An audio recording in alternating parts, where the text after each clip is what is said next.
जंतर मंतर से बड़े दिनों के बाद, शायद 5 महीने के बाद, केजरीवाल ने हुंकार भरी कि मेरी दिल्ली की एक भी झुग्गी नहीं टूटनी चाहिए।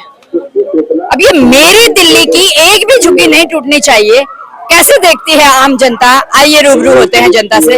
राहुल जी, इस स्टेटमेंट को कैसे देखते हैं आप बने रहिए, हमारे साथ बात करेंगे। देखिए, ये झुग्गियां जो तोड़ी जा रही हैं, पहले तो केजरीवाल जी को ये भी जनता को समझाना चाहिए। वो एक नेता है, वो एक समाज सेवी का भी कार्य करते थे। अगर वो वाकई में समाज सेवक भी थे नेता के साथ, क्योंकि नेता तो कुर्सी का लालची होता है, लेकिन ये अपने आप को समाज सेवी भी कहते थे। अगर ये समाज सेवी तो जनता को ये भी बताए कि दिल्ली के अंदर जो झुग्गियां टूट रही हैं वो कोर्ट के ऑर्डर पे टूट रही है। आप पंजाब से दिल्ली का सफर करके आते हो, जंतर मंतर पे गरीबों को गुमराह करने का काम करते हो। आप कोर्ट के दरवाजा क्यों नहीं खटखटाते? उनको स्टे क्यों नहीं दिलवाते? आपको पता है कि कोर्ट का फैसला ना नरेंद्र मोदी पलट सकते हैं, ना रेखा गुप्ता पलट सकती है, लेकिन गरीबों को गुमराह करने के लिए आप जंतर मंतर पहुंच जाते हो, लेकिन कोर्ट नहीं पहुंचते। जब आपके ऊपर शराब घोटाले का आरोप लगता है, डीटीसी घोटाले का आरोप लगता है, आपका क्या कहते हैं इसका जो स्कूल के चेयर्स का, उसके घोटालों का लगता है आरोप, जल बोर्ड के घोटालों का आरोप लगता है, तो आप बड़े बड़े वकील कर लेते हो। 10-10 लाख रुपए जिनकी फीस होती है, क्या एक 10,000 रुपए का वकील गरीबों के लिए नहीं आप कर सकते थे? तो जनता को गुमराह करना और गरीबों के दिलों से खेलना, ये कहीं ना कहीं जायज चीज नहीं है, और ये केजरीवाल जी को समझना चाहिए। हम और बात करते हैं, आप बने रहिए हमारे साथ। कैसे देखते हैं स्टेटमेंट को? मेरी दिल्ली की एक भी झुग्गी नहीं टूटनी चाहिए। बनने क्यों दी? पहले तो अगर तोड़ने की जरूरत पड़ी तो पहले बनने ही नहीं देनी चाहिए थी। अगर क्योंकि 11 साल तो थे ना वो दिल्ली पर भी। कोई भी हो, केजरीवाल का कोई और हो, बनने ही क्यों दे रहे? जो जिसको तोड़ने की जरूरत पड़े उनको सजा मिलनी चाहिए, जो जिन्होंने बनने दी। अब तो जो होना था हो गया, तो अब क्या देखती है आम जनता? अब क्या करोगे? नहीं, अब शीला दीक्षित जी के कार्यकाल में कहते हैं 27-28 सालों तो भाजपा थी नई सत्ता में, और झुग्गियां जो है 15 साल, 16 साल, 20 साल पुरानी बताई जा रही हैं। हद मान लो 22 साल, 25 साल पुरानी।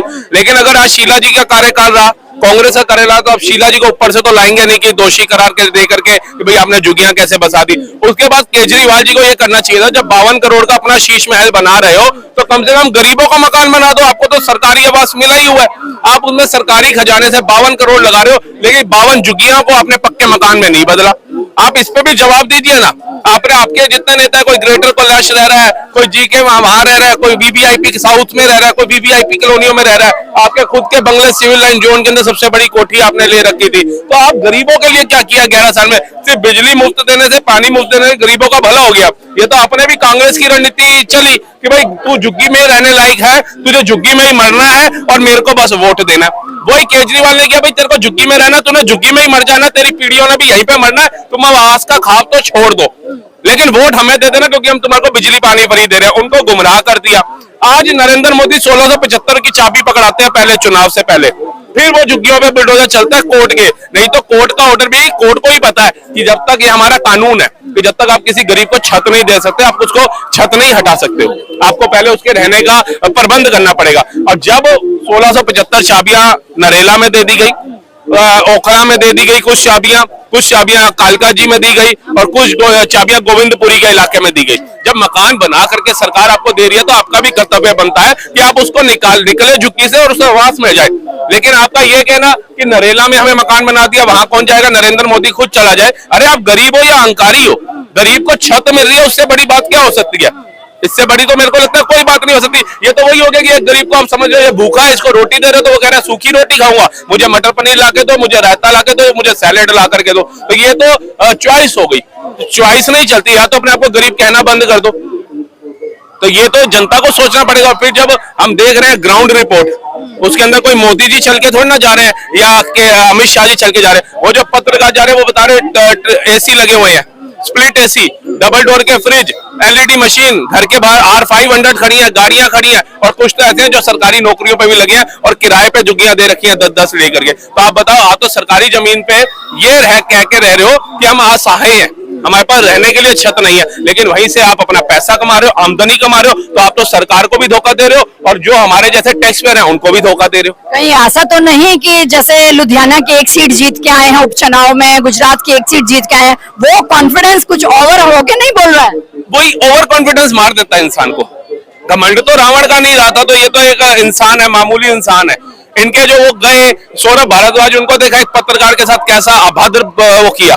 जब नेता ऐसा करेंगे जनता के साथ, पत्रकारों के साथ, तो आप दूसरे से क्या उम्मीद रखोगे? उसको बच्चे का वो जो पत्रकार था उसकी मतलब काबिलियत तारीफ नहीं देख रहे कि वो भीड़ में घुस के सवाल पूछ रहा है कि आप जीके में रहते हैं, आपने अपना मकान बना लिया, आपने गरीबों को लिए कुछ नहीं किया। नेता की क्या, आप देखिए इलेक्शन से पहले नेता क्या कहते हैं, अरे मेरा खून पसीना भी बह जाएगा तो मैं गरीब के लिए आवाज उठाऊंगा, मैं सूखी रोटी खा लूंगा लेकिन गरीब के घर में मैं मटर पनीर पहुंचाऊंगा। ऐसे ऐसे वादे करते हैं, उसके बाद वो गरीब बेचारा वही है, लेकिन वो साउथ दिल्ली जीके ऐसे जगहों पे मकान लेकर के बैठ जाता है। तो आप किनको धोखा देने का काम कर रहे हो? आप बताइए ना, जनता पूछा जाती है केजरीवाल जी कट्टर ईमानदार तो जितने आपकी पार्टी में हुए, जैसा कि आप कहते हैं, उतना तो विश्व में किसी पार्टी में नहीं हुए, ना देखने को मिले। तो वो कट्टर ईमानदार नेताओं ने गरीबों के लिए क्या किया ये भी तो बताइए। जो फ्री बिजली दी वो सरकारी खाते से दी, जो फ्री बस यात्रा दी वो सरकारी खाते से दी, लेकिन दी तो झुग्गी में ना, उसे पक्का मकान क्यों नहीं मिला? वो क्यों गटर की बदबू के किनारे ही पड़ा रहा? वो क्यों साथ के साथ झुग्गी चिपकी झुग्गियों में ही पड़ा रहा? उसको नहीं चाहिए था पक्का घर। जिनके बुजुर्ग 15-20 सालों से झुग्गियों में रह रहे थे, आज उनकी पीढ़ी भी झुग्गी में रह रही है। ये है आपकी बदलती राजनीति। ये आप संवारने आए थे दिल्ली को या और कुएं में डालने आए थे आप दिल्ली को? आज बताइए ना, ये तो जनता पूछ रही है आपसे सवाल।